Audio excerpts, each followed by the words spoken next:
വിശുദ്ധ യോഹന്നാന്റെ സുവിശേഷം 19 അധ്യായം 30 മുതൽ 37 വരെയുള്ള തിരുവചനങ്ങൾ.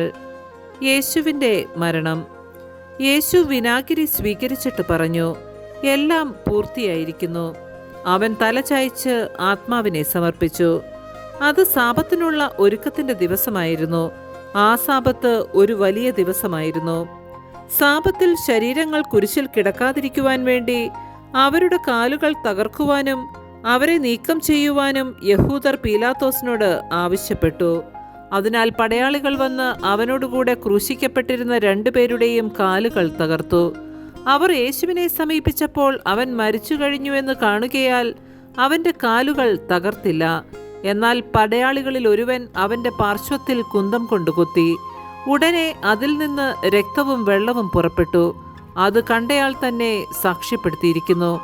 അവൻ്റെ സാക്ഷ്യം സത്യവുമാണ്. നിങ്ങളും വിശ്വസിക്കേണ്ടതിന് താൻ സത്യമാണ് പറയുന്നതെന്ന് അവൻ അറിയുകയും ചെയ്യുന്നു. അവൻ്റെ അസ്ഥികളിൽ ഒന്നുപോലും തകർക്കപ്പെടുകയില്ല എന്ന തിരുവെഴുത്ത് പൂർത്തിയാകാൻ വേണ്ടിയാണ് ഇത് സംഭവിച്ചത്.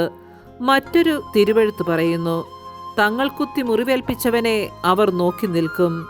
നമ്മുടെ കർത്താവായ മിശിഹായ്ക്ക് സ്തുതി.